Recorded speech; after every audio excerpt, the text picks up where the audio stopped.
Welcome back, dear students. In the second part of the chapter, Footprints Without Feet by H.G. Wells. Okay, so today we will study the rest part of the chapter, but before that, let's read or revise whatever we have learnt in the first part of the chapter.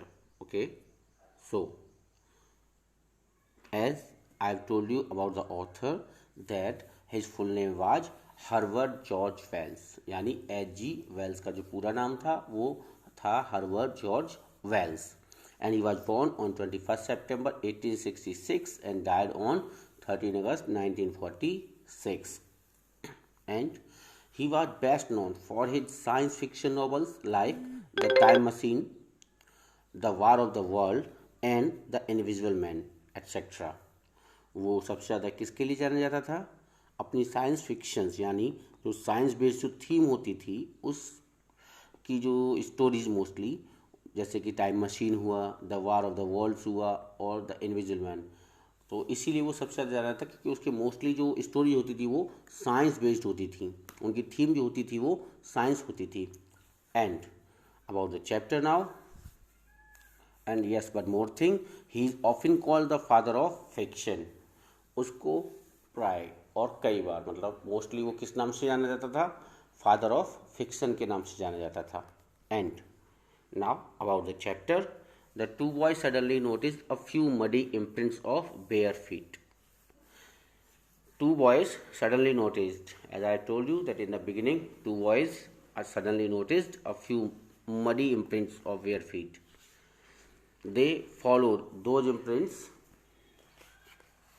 until footprints became invisible.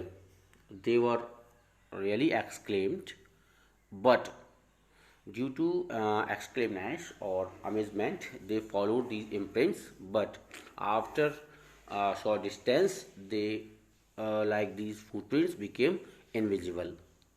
These imprints were of a scientist Griffin who recently discovered a rare drug which can make a man invisible though it could be felt. As I have told you कि हमारा जो scientist है Griffin, वो काफ़ी समय से काम कर रहा था, एक खोज करने में लगा हुआ था. और वो खोज किसकी थी? शरीर को पारदर्शी या गायब करने की एक मेडिसिन बनाने में लगा हुआ था हमारा जो साइंटिस्ट है ग्रिफिन.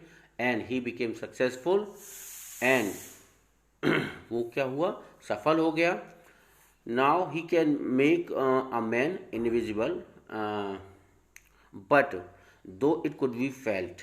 वो अब गायब तो कर सकता था व्यक्ति को, लेकिन जो व्यक्ति है वो इनविजिबल हो सकता था, अदृश्य, लेकिन बिल्कुल एक सॉलिड सीट ऑफ ग्लास की तरह. तो मतलब उसमें से आर पार तो देखा जा सकता था, लेकिन उसको क्रॉस नहीं है, मतलब उसमें से होकर के नहीं गुजरा जा सकता था. मीन टू से उसकी बॉडी सॉलिड ही रहती थी, यानी वो दिखता नहीं था, लेकिन कोई भी उसको अगर वो उससे टकराता तो वो क्या, उसे पता लग जाता कि yes there is someone. And then he was moving homeless because he had fired his rented home to take revenge his landlord who wanted to throw Griffin out of his house. He was moving homeless. वो कैसे घूम रहा था? homeless, यानी अब उसके पास अपना घर नहीं था. और उसकी वजह क्या थी? Because he had fired his rented home, यानी जिस किराए के घर में वो रह रहा था, he gave fire to that. उसने उसमें क्या लगा दी? आग लगा दी थी. Only why? Only to take revenge, बदला लेने के लिए from his landlord who wanted to throw Griffin out of his house, जो कि अपने घर से ग्रिफिन को बाहर निकाल देना चाहता था. एंड इसीलिए उसने क्या किया?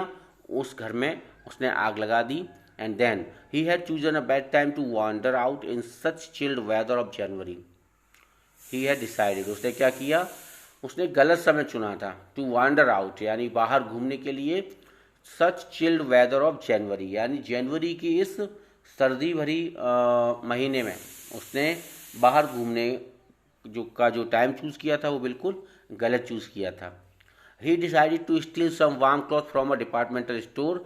ही enter in store silently when closing time arrived. Okay, he decided to go in a store as a thief. He slipped silently into the store when closing time arrived. उसने क्या किया? उसने निश्चय किया, यानी वो एक डिसाइड किया उसने कि वो क्या करेगा, एक चुपके से चोरी से वो एक डिपार्टमेंटल स्टोर में जाएगा, वहाँ से वो कपड़ों को चोरी करेगा और फिर अपने लिए कुछ खाने का अरेंजमेंट करेगा वहाँ से। और जैसे ही उस स्टोर के बंद होने का टाइम आया, वो चुपचाप चोरी से यानी धीरे से साइलेंटली वो उसके अंदर चला गया।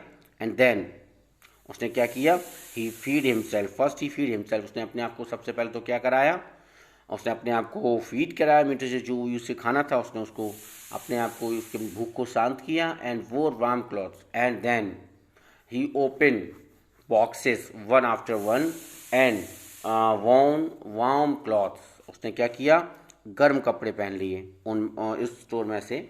एंड देन वो new cloth shoes and became visible again, और वो क्या हो गया, दोबारा से दिखाई पड़ने लगा। तो it was we just study in first part, ये तो था जो हमने फर्स्ट पार्ट में स्टडी किया था। Now let's start from the second para of the page. Closing time arrived, and as soon as the doors were shut, Griffin was able to give himself the pleasure of clothing and feeding himself. Pleasure. Here's the word pleasure. It means in Hindi, prasannata, khushi, mean to say happiness. Of clothing and feeding himself without regard to expense. Regard to expense mean to say without thinking of payment, यानी बिना payment का सोचे उसने क्या किया, boxes को open किया और उसे जो भी कपड़े पहने थे उसने कपड़े पहने, जो भी उसको खाना था वो उसने खाया। He broke open boxes and rappers and fitted himself out with warm clothes. Soon, with shoes and overcoat and a wide-brimmed hat, he became a fully dressed and visible person. Or as I told you that just first he feed himself and wore new clothes, shoes and became visible again. जब उसने क्या किया, जूते, नए कपड़े और ये सब पहन लिया, तो फिर से उसकी बॉडी दिखाई पड़ने लगी। मीन टू से अब उसका शरीर तो नहीं दिखाई पड़ रहा था, लेकिन हाँ उसका जो उसने कपड़े पहने हुए थे उससे ये पता लग रहा था कि यस कोई एक व्यक्ति है जिसके शरीर पर कपड़े हैं, बट उसकी बॉडी कैसी थी, transparent.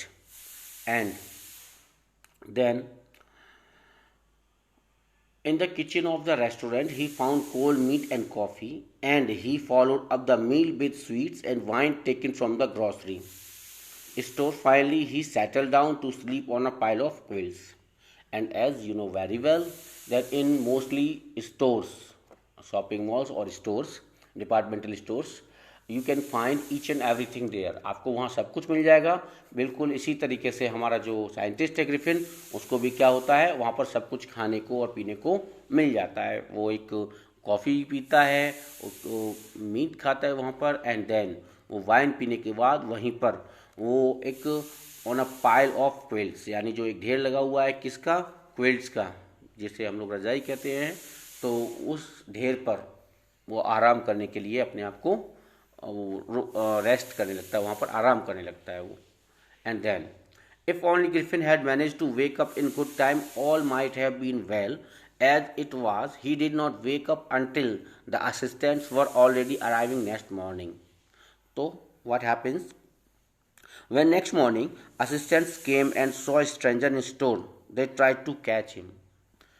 Mean to say, in next morning, if Griffin could manage himself to wake up within time, means early in the morning before arriving any other one, there would be no problem. But as he couldn't, so assistants arrived there, and when they saw a stranger, they tried to catch him. और अगर वो time रहते अपने आप को जगा लेता, यानी जल्दी असिस्टेंट्स के आने से पहले, तो उसके लिए कोई भी प्रॉब्लम नहीं होती। लेकिन वो क्या, वो नहीं जगा पाया, असिस्टेंट्स आ गए, उन्होंने जब एक स्ट्रेंज पर्सन को वहाँ देखा तो उन्होंने उसको पकड़ने की कोशिश की। And then already arriving next morning, when he saw a couple of them, and when our scientist saw them two approaching him, हमारे साइंटिस्ट यानी ग्रिफिन ने जब उसको देखा कि दो असिस्टेंट उसकी तरफ बढ़ रहे थे, he panicked and began to run. He become panicked, वो कैसा हो गया, panic mean to say disturb, परेशान हो गया, और उसने क्या किया, ही बिगेन टू रन, उसने भागना शुरू कर दिया स्टोर से एकदम तेजी के साथ। They naturally gave chase, In the end, he was able to escape only by quickly taking off his newly found clothes. So, once more, he found himself invisible but naked in the chill January air. They chased him, but he could save himself only when he removed his new clothes, and now he was naked and invisible again. और वो अपने आप को केवल कैसे बचा पाया, जब उसने one by one he took off all his clothes, उसने अपने सारे कपड़े क्या कर दिए, उतार दिए, और कपड़े उतार कर ही वो अपने आप को बचा पाया, और अब वो इनविजिबल तो हो गया था, गायब हो गया था, and that's why no one was able to see him, कोई भी उसको देख नहीं पा रहा था, but he was naked too, अब वो कैसा था, वो बिना कपड़ों के था अभी भी, and in the same condition that he was in previous night, उसी कंडीशन में जो कि प्रीवियस नाइट में था, यानी नेक्ड और चिल जनवरी में परेशान. Eager to get away from crowded London, he took a train to the village of Iping.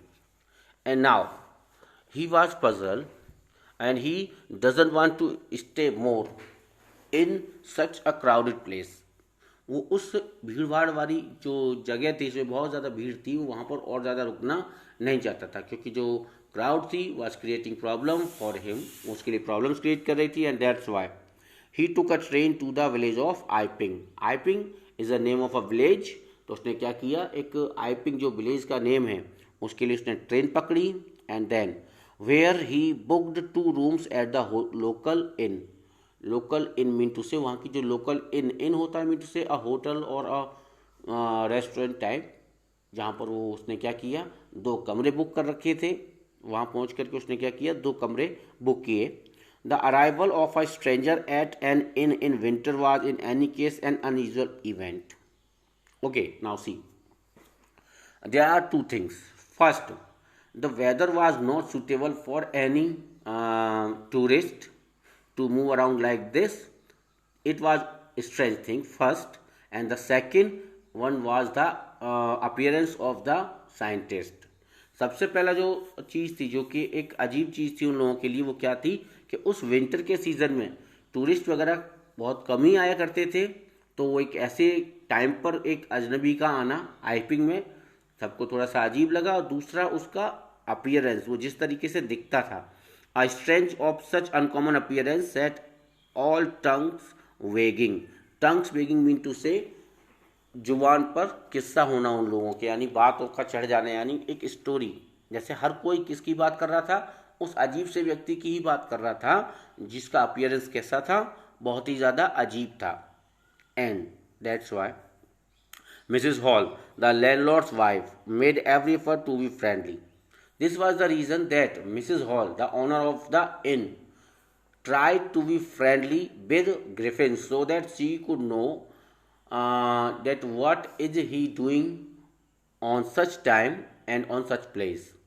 इस साल के इस समय और इस गांव में वो जो अजनबी है, यानी हमारा जो साइंटिस्ट है, वो क्या कर रहा था. तो उसने क्या किया, फ्रेंडली होने की कोशिश की उसके साथ, काफ़ी, ग्रिफिन के साथ. But Griffin had no desire to talk. लेकिन Griffin doesn't want to talk with anyone, वो किसी से बात करना नहीं चाहता है. And told her, and directly he explained her that my reason for coming to Iping is a desire for solitude. Solitude mean to say rest, peace. तो उसने साफ साफ कह दिया कि वो वहाँ पर कुछ आराम करने के लिए आया हुआ है. And that's Y I do not wish to be disturbed in my work. And he just warned directly to her that he doesn't want to be disturbed anyhow. उसने साफ साफ शब्दों में कह दिया था कि भाई उसे काम करना है, वो कुछ शांति के लिए वहाँ आया है, आराम के लिए, और इसीलिए वो नहीं चाहता कि उसको कोई भी डिस्टर्ब करे. Besides, an accident has affected my face, but he knew very well that he will have to tell something to the people about his strange appearance. उसको पता था कि लोगों को उसे कुछ ना कुछ जरूर बताना पड़ेगा, किसके बारे में, उस अजीब सा जो उसका अपीयरेंस था उसके बारे में. तो उसने उसके लिए एक रीज़न बताया उसको, that an accident has affected my face, कि एक एक्सीडेंट में, एक दुर्घटना में उसके चेहरे को क्या हुआ है, नुकसान पहुंचा है।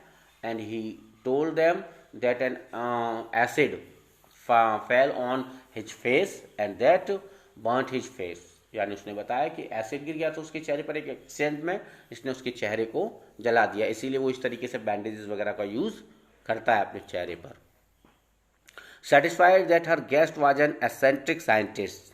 Now, she knew very well, she mean to say the owner of the inn, Mrs. Hall. She knew very well that her guest was an eccentric scientist. Eccentric mean to say whimsical, सनकी।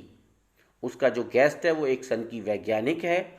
इस बात से संतुष्ट होकर के, and in view of the fact that he had paid her in advance, and one more thing was there that he paid her in advance, means the rent and whatever he was going to eat for all that, यानी वो जो भी कुछ खाने वाला था या उस कमरे, उसने जो कमरे बुक किए थे उस सब के लिए उसने क्या किया, एडवांस में पे किया था। एंड इसीलिए Mrs Hall was prepare to excuse his strange habits. Mrs Hall जो थी, she bear each and everything, mean to say his strange behaviour too. उन्होंने क्या किया, उसके स्ट्रेंज बिहेवियर को भी एक्सेप्ट कर लिया क्योंकि उसने एडवांस में पे किया था, और अब वो बिल्कुल भी उसको डिस्टर्ब नहीं करती थी। And Mrs Hall was prepare to excuse strange habits and irritable temper, but the stolen money did not last long. It was going on very well, but the main problem started from here. Money that he stole from the Drury Lane, यानी पैसे जो उसने कहाँ से चुराए थे, Drury Lane से। The owner of a departmental store और कॉस्ट्यूम स्टोर से उसने पैसे चुराए थे उसके मालिक से, वो ज़्यादा समय तक नहीं चले। And now presently Griffin had to admit that he had no more ready cash, और अब when he was asked to pay some मोर, जब उससे पूछा गया कुछ और पे करने के लिए, ही हैड टू एक्सेप्ट, उसे एक्सेप्ट करना पड़ा that he hadn't any ready cash, यानी उसके पास अब कैश बिल्कुल भी नहीं बचा है। And he pretended however that he was expecting a cheque to arrive at any moment, but he gave a reason that his cheque was about to come, mean to say cheque है जो उसको जल्दी ही मिलने वाला है।